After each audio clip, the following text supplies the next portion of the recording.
Hello and welcome back to the Most Dangerous Podcast. How are you, Fraser? I'm okay. Yeah, not too bad, James. How's yourself? Do you know what? I'm so tired this week. So apologies, like if this is a bit kind of a. This is going to be a moan. Actually, I've Oh, just it's been going to be a long one. so tired this week. From Monday, I was falling asleep in work on Monday, and Mhm. that's just always a bad sign, isn't it? I've had a really crap week.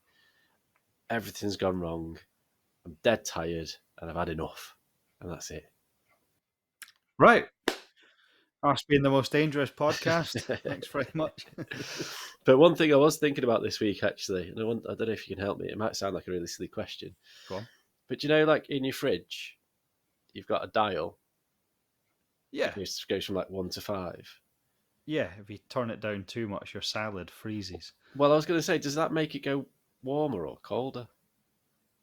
I don't know. Do you mean it's 5 colder or warmer? Yeah, because it doesn't really say, does it? No. Like, what does? I'm just confused.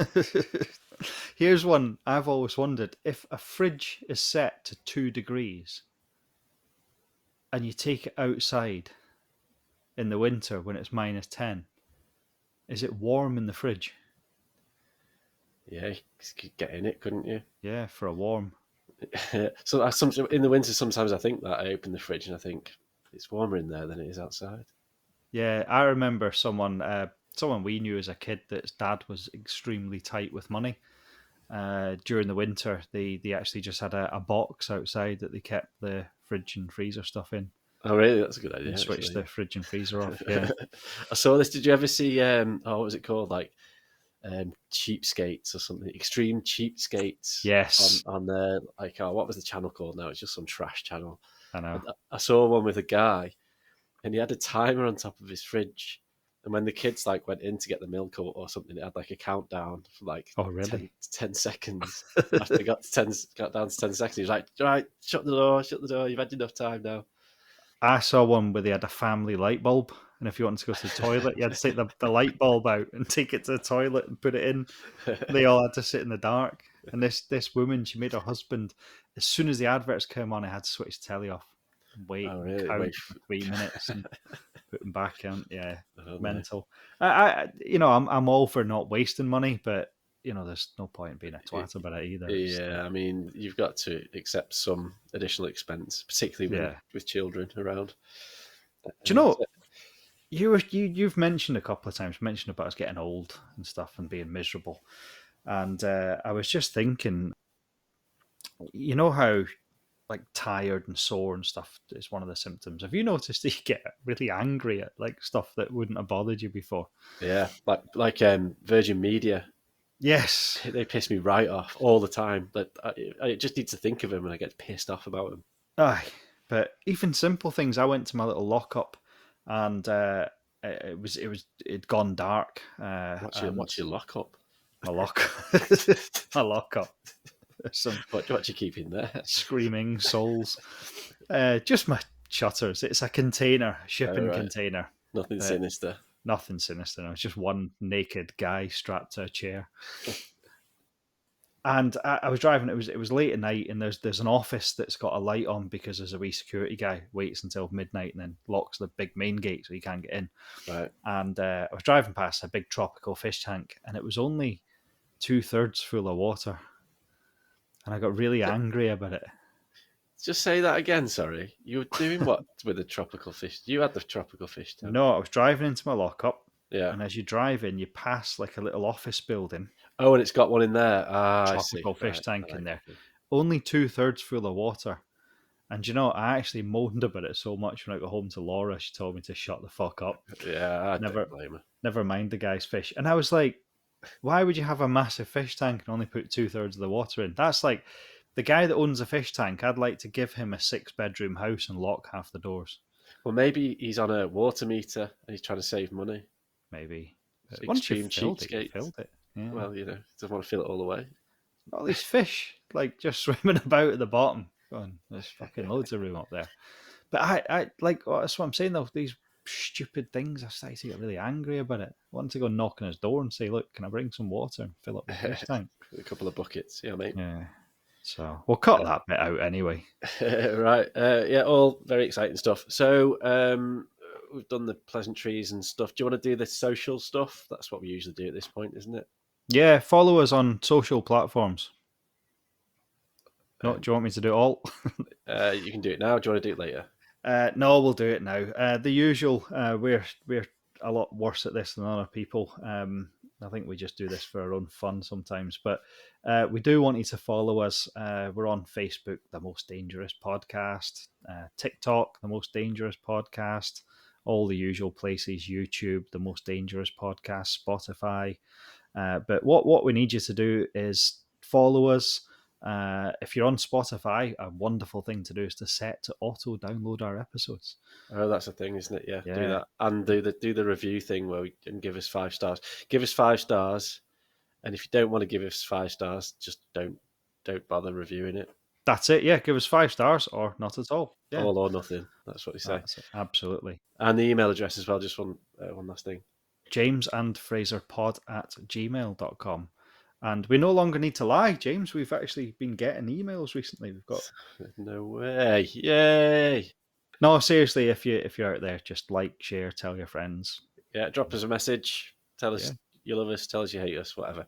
Ah. All right. Okay, that's enough of that. Thank you very much. So it's my tale today. So because of that reason, Fraser, it's your week to do the news. So should we crack on with that? Yeah, let's go. Okay, dangerous news. Does that just before? Is that annoying or is that all right? I think it's all right. I like it. I look forward to it. Okay, all right. We'll carry on then. So I got a couple of got a few stories for you actually here. I've got more than usual, but they're quite short. So Okay, good. so so we'll start. There was a bizarre incident in a gym in Monterrey, Mexico. A gym, weight machines and stuff like that, where two ladies actually they were squabbling over a machine that they both wanted to use. And it resulted in an altercation where one lady bit off another lady's finger. Wow, Yeah. that is extreme. It is. How? I'm just trying to picture the scene. So there must have. There was like kind of scrapping, and then she just grabbed her hand and went rah, some of that. Yeah, so basically one lady called Rosanna accused a lady called Leticia of monopolising a leg press machine. I think she just thought she'd been on it too long. And Monopolising. yeah. And so they had a little bit of a scrap, and one lady bit off the other lady's finger. God. And Fully off. Fully off, yeah, yeah. That's some fair. I'm almost proud of her there. That's that's pretty hard going, that isn't it? To bite someone's finger off. It is. Now, when I first read this story, it had obviously been translated from Spanish to English, and it said that Leticia amputated Rosanna's finger with her mouth. Well, it's true. Essentially, that's what it is. So the gym had none of it, and they've revoked both of their memberships. And Leticia, who was the lady that bit Rosanna's finger off, she's obviously facing assault charges. But yeah, I was going to say there's she's in a bit of trouble there. So that's one wee short story. I quite enjoyed reading that. Did she manage to get the finger back on? Do you know? Did it say? I've no idea. Did you stitch it back on? Yeah. Put it in a bag of peas and take it to the hospital. Aye, no doubt. Okay, so James, in our second story, in a hilarious turn of events on the island of Guernsey, a group of cows decide to take matters into their own hoofs after escaping from their pasture. Instead of causing chaos, they calmly strolled to the nearest animal rescue facility and turned themselves in. Oh no! Similar to the horse one last week, I suppose. Just although they didn't go to the station, they went to. Aye. Do you think it was a cry for help going to the sort of animal sanctuary? Maybe the farmer hadn't given them enough to eat grass, hay and stuff. Yeah. Hay, yeah. Grass. So they turned themselves in. I love cows, mate. I think they're mint. The race. They kind of just make me laugh looking at them because they're just so weird. They're dead. They've got a dead square arse, haven't they? Yeah. So if someone's like, so if they're meant to have an arse, but someone's chopped it off. Yeah. I just like, you pass and see you in a field. It just makes me smile. I don't know. It's weird. Justin Allen, a 33-year-old father from Pennsylvania, had an unforgettable experience during his vasectomy when an earthquake struck. Oh, I think I did see this actually. Or maybe you sent it to me. Yeah. Possibly sent it to you. So basically, midway through the delicate procedure, the room began to shake. Initially, it left him bewildered, but his surgeon said to him it was an earthquake, and he thought it was a joke. And when everything calmed down, they carried on with the procedure. But obviously, later he found out that there had genuinely been an earthquake. And he had no dick. Yeah. So imagine that you lie in someone with a scalpel in your ball sack and there's an earthquake. I mean, that's one of the last things that you would want, isn't it? Really? Definitely. I mean, I thought they don't put you to sleep then. No. I have had this procedure myself. Yeah. Like 12 months can ago. we broadcast this? Yeah, I don't see why not. Okay, so did they put you to sleep? No, they give you cream and then an injection. Really? So, but then they put one of those things up, like a cloth, so you can't see what's going on. Not really, no. Fucking hell! They get the clamps out. I had an Indian doctor that the lady was a lovely lady, but she wasn't dressed as a doctor. She was just in her own clothes. Where did you get this done? Basically, the NHS haven't got time to do it, so they refer you to a private place, but they pay for it. Just down this alley, mate. Yeah. Then... But they cauterize it, right? So when they cut you, they then cauterize it with like a soldering iron. What does that mean? You don't feel anything, but you can smell your own flesh burning. Oh, what, to put it back together? Just I see what they cut the tubes. They sort of stick them together, do they? They actually remove the tubes altogether and cauterize both ends. And then she said to me at the end, she goes, "Do you want to see the tubes?" And I said, "No." Yeah, she said apparently guys get their picture taken with them. With the tubes? Can you take them home, fry them up? Yeah. I was like, no, I'm fine, thanks. Oh, mate. Okay, story number 4. We'll keep these short. They're just interesting little stories. A woman who was addicted to eating her own hair had to have a 15-centimetre hairball with a tail removed from her stomach. Oof. There's a lesson there somewhere. I think there's definitely a lesson, yeah. So this lady, she was suffering from nausea and dramatic weight loss, couldn't understand what was wrong with her, and after having a scan and x-ray and whatnot, they found this giant hairball in her bowel. Oh, God. So my daughter used to do this, actually, when she was very, very, very little. Yeah. I don't know, it must be some sort of... Because in this story, I don't know, like, was she cutting it off and then just sort of eating it as a snack? But I think she was just chewing it. She had long hair, yeah. So we had a bit of a concern with my daughter when she was very, like, she's really young, like 3 or something, and she just grabbed the side of her hair and just literally pull it, and then I'd eat it. And for ages, well, not for ages, like 6 months or something, like she had a lopsided haircut. Oh, really? One of the side of it. But then it was kind of like, well, this is a bit scary because has she got anxiety or have we done something? Like, have we messed her up? Is she broken? But she kind of grew out of it. So yeah, it's a really weird thing, but I believe it's not uncommon. So last story was one that you sent me, and I thought I don't want to upset you by leaving it out, and I thought it was a fantastic story. It's a good one. So in a bizarre, morbid attempt at financial gain, a Brazilian woman brought her seemingly dead uncle to a bank to secure a loan, and he was dead. Did you manage to find the video? I haven't. No, I didn't look at it. It's pretty disturbing. Really? So there's actually a video out. We'll try and find it, put it on Facebook. The bank clerks actually noticed this woman bringing someone with them that had a very lethargic appearance. And the lady, Erica de Souza Vieira, tried to coax her deceased relative into signing off a loan. She didn't, though, did she? Because he's dead. She can't cope with the dead person. But it's like, go on. She must have had his hand in her hand. Yeah. Like, well, it's first of all, it's like Weekend at Bernie's. Have you ever seen that? Yeah. You know, when they go I saw it, it was like years ago, and it was like two Aye. guys went, and this guy dies, doesn't he? And then all weekend they're just kind of, they've got his arms on sort of fishing wire and stuff. And then the second thing that I thought of is Alan Partridge. Yes, his do you new remember- contract. That's right. So he goes to the BBC, and the guy dies while he's having his interview, and he sort of gets, "I'll just sign this for you," you know. Yeah, that probably is not a very good reference for our listeners overseas, but if you manage to dig out Alan Partridge, it's very funny. It is actually, yeah. It's a good show. Good show. So that's the dangerous news. I kept them short. They're just interesting little snippets of news there. Short and sweet. Yeah, excellent. Yeah. All right. Well, thank you very much for taking the time to look those up.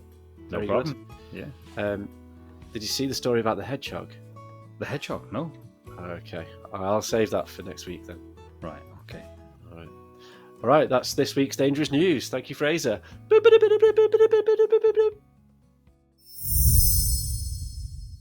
Okay, so that was the dangerous news. Hope you enjoyed that. A couple of wee interesting stories there. Excellent. But now we've got your big main event. That's it. Yes, it's my week this week. So I've been slaving away all week, despite being incredibly tired, despite having a really crap week in work. I've got a tale for you, Fraser, this week. Okay. It's a little bit sad. It's I don't know, might be a little bit liberating, maybe, even though there's some sad bits in it. Right. So, are you sitting comfortably? No, actually, I need to sort out where I do this podcast because I'm never comfortable. All right. Well, get comfortable. Sit Okay. back, relax. I'll lean back. And I'll get started. On the 20th of April 1902, Marie and Pierre Curie successfully isolated a brand new element, radium. It was thought at the time that this material had just loads and loads of fantastic and wonderful qualities. And while radium became hugely popular, the true nature of radiation wasn't realised for some time. So, for example, it was understood that radium could be used to attack cancerous cells, but whilst that was happening, no one was actually really looking at the effect it was having on normal cells. And on top of this, radium glows. So this is quite unusual at the time. So people were sort of looking at it going, wow, this is incredible. Look, it's got some sort of magical power. Because of the popularity of it, some doctors encouraged the use of radium through various tonics and lotions. And soon enough, it was included in everything. So you'd get things like radium chocolates, radium drinks, makeup, skincare products, toothpaste, plasters would have radium in them, cough syrup, things like that. You'd even get like radium spas. So you'd go to like a bath and they'd infuse radium into water, and you could go and sit in this radium infused water, and then you get out and you'd literally be glowing. Bloody hell, feel fantastic, but you're bald. So World War I broke out, and then it was realised that radium had another quality. As I mentioned, it glows, and it also glows in the dark. So what people started to realise, it could be painted on the dials of clocks, or pocket watches, or dial instruments, things like that. Mm-hmm. And this would help soldiers do night missions or what have you, so they didn't have to pull out their torch or lantern at the time, I suppose, and get shot by a sniper. They'd have the glow in the dark watch. Do you know, at World War One, it always amazes me that there were bits of that were actually like fought on horseback with swords and stuff like that, and it's just, it was kind of like a turning of technology, if you like. Yes, it's the mixture of like old war and new war almost. That's it. Like, I think the war became so big that they had to develop new technology. I think the tanks were invented during World War One, and things a lot of these sorts of things. But yeah, it's you forget how primitive a lot of stuff was in World War One. That's it. Yeah. So this just started to develop glow in the dark watches, or the dials would have the glow in the dark. So, like I say, soldiers didn't have to sort of look under the light to see what time it was. So after the First World War. So the demand was huge in the war, and then after 1917, the demand for radium painted dials it was through the roof. Everybody wanted one; they're brilliant. So this brings us to the story of the Radium Girls. So I know what you're thinking, Fraser. The Radium Girls, it's not some 90s pop group. I know it sounds like it. It's more tragic than that. I don't know. It might be more tragic than the Spice Girls. I'm not sure. Sounds like that We'll find out. K-pop, the Korean, Yeah. the Radium Um, Girls. that's it. I mean, it's a pretty cool name actually for a band, but Yeah. like a punk band or a 90s girl band could be one or the other, couldn't it? Right, we'll copyright it now. So our story begins in the 1920s in Orange, New Jersey, and with the United States Radium Corporation. So this company had been active for a number of years, and it had developed a radium-infused paint called Undark. So it does exactly what it says on the tin there. It undarks things. During the war effort, business has been booming naturally, particularly for the United States Radium Corporation. By the 1920s, they had a number of facilities in a number of different states, but it was the one in Orange that was responsible for painting clock faces and dials. Right. So the facility employed hundreds of young women. They painted the watch dials with the luminous radium paint. And at first, it seemed like a dream come true. Absolutely wonderful job. It was well paid. You're working in a kind of glamorous industry. You're not working in sort of a weird sort of cotton factory or whatever. It's you're working in this newfound industry. It's great. It was skilled. It was respected, and on top of it, no one really perceived it to be dangerous at the time. Would have been like high-tech industry then. Yeah, exactly. Yes, it'd be working in what's that, California, Silicon Valley. Silicon Valley type thing. Yeah. And on top of all this as well, like the workers viewed working with radium as like a perk, because everything's got radium in it, and it's like the doctors are saying, not all doctors, but a lot of them are going, radium's really good for you. So they're going into work thinking, well, I don't even need to go to the doctors. I'm getting it for free. What are the health benefits of this? It's brilliant. This was back in the days where they used to prescribe cocaine and heroin and stuff like that. Yeah. Going to remove your tooth, we'll just rub some cocaine on your gums first. Yeah, exactly. Yeah. I mean, it even went. Some of the girls would even paint their nails and their teeth before going out, for a night of dancing or whatever. So it'd be like, "Oh, Betty, can you do me nails in radium?" Dear God. And just, and their fingers would glow in the dark. The workers' clothes would start to glow because of the exposure in the air of the radium. And it wasn't uncommon for some of the girls to turn up in their best dress. So they'd go to work in their best clothes just so that they'd get radium exposure and their clothes would glow. Surely, I mean, I know that they were probably a lot more naive because we didn't have science wasn't at the same level and stuff, but surely nothing that makes things glow can be safe or a good idea.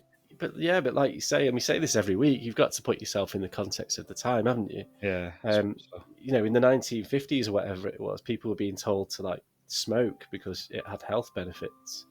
Yeah. We know that to be daft now, and like you look back at it and go, like, surely if you're burning something and inhaling it, that can't be good for you. But back then, everyone was going, yeah, get it down, it's great. Get the kids smoking, awesome.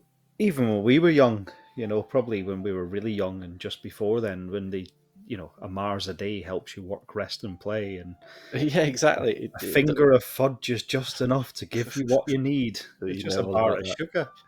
Exactly.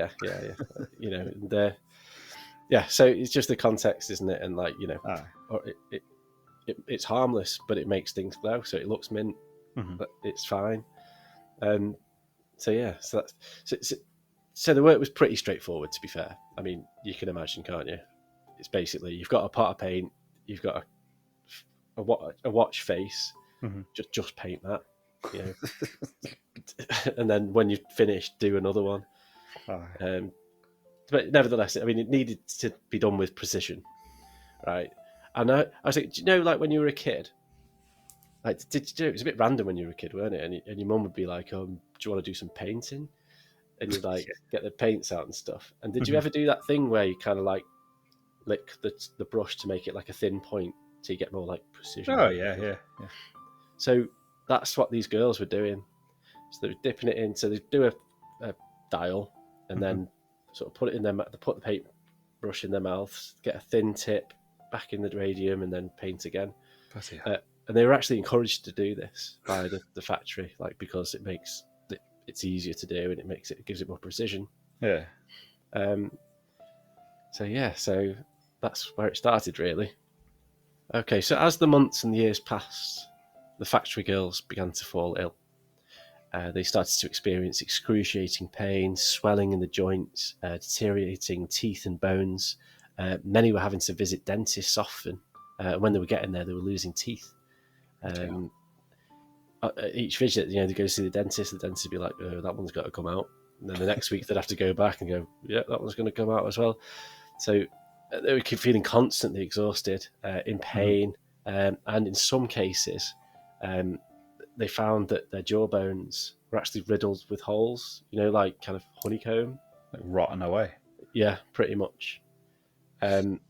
So many of the Radium Girls developed a rare and horrifying condition known as radium necrosis. Right. You've not heard of that before, no? No. So this is where the bone disintegrates internally. Shit. And apparently it's just horrific and just leads to an agonizing death. The bones are like eating themselves. Well, sorry to interrupt, but have you seen? Did you watch the recent show just called Chernobyl?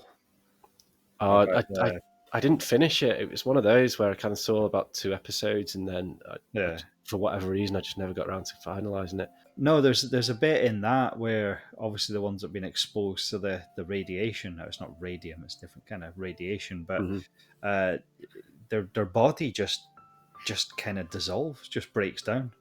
Yeah, that's pretty much radiation poisoning, I think, across the board.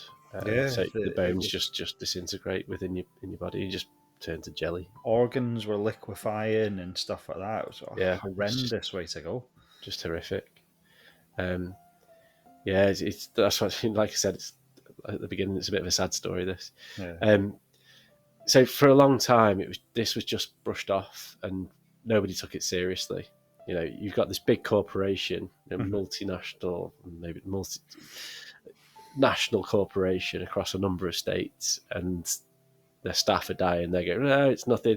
In fact, they even said it was syphilis. So some people were dying, and they said, oh, it's just syphilis. These girls are just dying of syphilis. Dear God. Yeah, and just nothing to do with us. And it wasn't until 1925 before it really became apparent that it was radium that was having an effect on these workers. Right. You'd have to look at what's the common thing that they're all touching. Well, yeah. Sure. But again, right, it's whatever I said it was, 1920s. These thoughts, you say that now, of course, because that's what we do. But it's only because of things like this we do that. If that makes sense. Yeah. If it wasn't for this, then we wouldn't look at that like this. So it's kind of a new thing. Everyone's going radium. It's brilliant. Yeah. Get it down. You have a radium drink, mint, brush your teeth with it, and then these people are dying. Well, it can't be radium because I feel great. My teeth are actually literally glowing. So it's one of them, isn't it? So there was a lady called Grace Fryer, and she was a dial painter. And she just flat out refused to remain silent. It was one of these, like, no, it's this. It's definitely this. And while her body was literally falling apart, and like she was riddled with cancer, she just fought tirelessly for justice. She took on the corporation. She just demanded accountability for this. She was convinced it's the radium. I'm telling you, get it sorted. So Grace and 4 of her colleagues, they looked to sue their employer, this United States Radium Corporation. But for 2 years, no one would take on the case because they were just, we haven't got a chance. It's 5 girls or 5 women against this huge corporation. There's no point. They'll just sweep us off the floor. And it wasn't until 1928 until an attorney called Leonard Grossman took on the case, and that's when the matter actually went to court. Right. Now, by this time, radium was on the decline because people started to realise the dangers of radiation poisoning. So it wasn't being used that much. So it might have been that it was kind of like, well, they're their best days are behind us. So let's bring this forward. Now, what's pretty sickening about this is the United States Radium Corporation, throughout the sort of build up to the case and whatnot, they did everything in their power to prevent it to progress. Right. Now, this is a second-hand source. I don't know. I've got no quotes. I don't know if this is true, but the rumor is that they decided to delay matters because they thought if they delay it enough, the 5 girls that are suing will just die. I know, it's absolutely so dark, isn't it? It's like if we just delay and delay and delay, they'll be dead by the time it actually gets to court, and Yeah. then fuck them, like, it doesn't really matter. But the powers that be disallowed this, and they managed to get it through court, and Yeah. it was settled in 1920 at the end of 1928, and the 5 girls were rewarded with compensation. So it was only kind of, it was only a fraction of what they initially demanded. Mm-hmm. I think they were looking for about £1 million each. Right. So which is huge money back in 1928. Yeah, it'd be massive, wouldn't it? But what they actually got was £10,000 in damages. Mm-hmm. This is dollars. So this is a USA case. It's $10,000 in damages, and $600 per year for the rest of their lives. And all their legal and medical bills were paid for by the company. Right. So I did an inflation adjustment Mm-hmm. for the figures just to see what it would have been like, what the figures would have been today. Bearing in mind this is a death sentence. These 5 women are curtains, basically. Yeah. It's like £600 a year till you die, but that's 2 payments or something. So the $10,000 in 1928 money would be $182,650 in today's money. So it's not a lot. It's not a lot, really. Not enough to buy a half decent house, is it? No, not really, no. And then the $600 per year, that's just under $11,000 Right. per year. So again, it's not even a wage, is it? It's really? nothing, is it? It's like, No. considering because like I said, it's a death sentence for them, and they've just been given a sweetener, really, isn't it? It's just go away. Yeah. We don't need to deal with you. So that's pretty disappointing. But the good news is that the case kind of had a snowballing effect. So lots of women. So you've got to remember as well, it's not just this company, this United States Radium Corp, that were doing this. There was a number of other companies who all had these factories where they had women in painting dials and things like that. Mm-hmm. So the case itself had a snowballing effect, and many other cases followed. Women suing all these companies and the industry and things like that. Now, many women were successful. Some weren't. Some died before they could even get their case heard. But then others would win and go on to live long lives, albeit battling cancer sort of every step of the way. Yeah. And as I said before, collectively, these are all known as the Radium Girls. Wow. So the positives, I suppose, is that their landmark legal battles were the very first in which an employer was deemed responsible for the health and safety of the workers. And it led to sweeping changes throughout the workplace, in safety and regulation and things like that. And it paved the way for future generations of improvements in workers' rights. So I know this is in America, I know this is in the USA, but I still feel as though you've got policymakers in this country who look over the seas and go, that's a good idea. I think we should have that here. So I do think this is sort of more of a global thing than just isolated to the USA. Mm-hmm. So because of these women bringing this action against these companies, that's the reason why potentially we have workers' rights today. Now I know you're a business owner, Fraser, so you're probably you probably hate all this sort of safety regulations and workers' rights, but I do, yeah. I think they suck, yeah. But as an employee myself, I think they're buzzing. So, Well, do you know, I think you must know this. My great-great-grandfather set up the first ever workers' union. Yeah. And he was responsible for getting children out the mines and fair pay for miners and stuff like that. And Well, that's it. It has to set be. up, save the children. So it's that is in my family from many years ago, and I've read a lot of the history and the way that workers were treated. It was kind of, if you want a job and you want some money, then you have to do this really dangerous thing. If you get hurt, fucking tough. That's it. Second-rate citizens. Yeah. You got the business owners, the landowners, Mhm. and then the workers underneath that. The And it's business just, owner, their attitude was, I'm paying you to take this risk. yeah. I'm paying you to go down the coal mine. If it collapses in, or you get gassed, or you get blown up, then that's just tough shit, because I'm paying you to do it. So it's up to you to take the risk. If you need the money to put food on the table, off you go down the fucking mine. There's your pick. Yeah, and obviously that's wrong. Yeah. Same Because with these Radium Girls. exactly, yeah. It's just the big corporation going. Yeah. And in fact, I did read. I think maybe I put it in later, but I'll just mention it now. So towards the end of the United States Radium Corporation, like they eventually sort of closed down, I think, or maybe they got incorporated into something else. The sort of scientists and things that were working in the factories like had full-on hazmat suits on, walking around, and like so yeah, that's right. So this case sort of like came to be and pass, and then they introduced these sort of working regulations.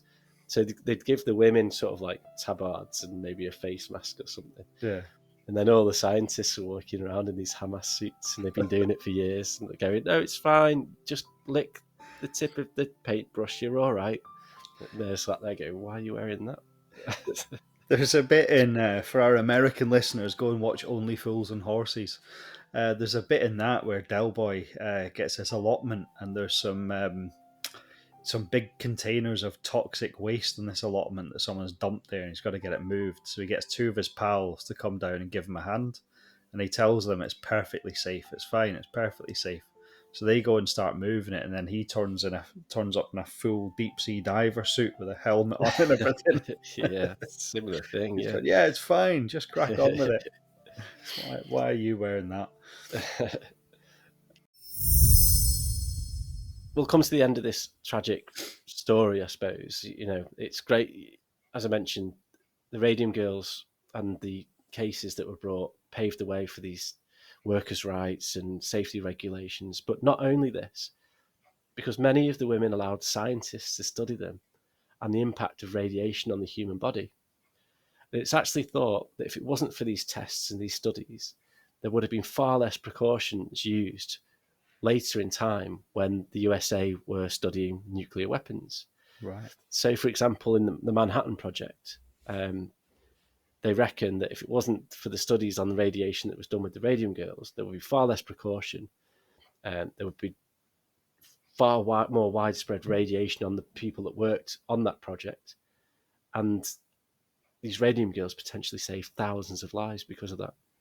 So, like, if you watch like that Oppenheim film that was out last year, I tried to watch it twice. It is hard work, but when it actually gets to the point of like setting off the bomb or whatever, Yeah.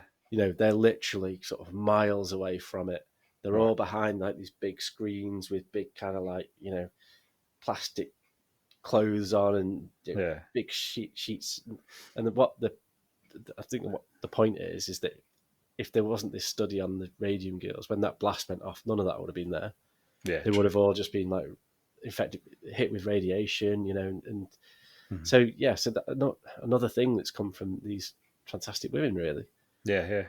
So I mean, it's a sad story in one respect, and I suppose today, like the legacy of the Radium Girls lives on as a reminder of the human cost of corporate greed, like you were saying before.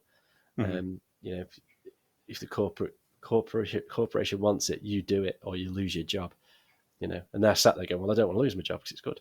Yeah. But I think on the other side, on the other side of things, there's certainly some positives to be drawn from it, Yeah. particularly in the power of ordinary people enacting to positive change. I suppose if she stood up for what she believed in and fought, and I think people can do that if they want.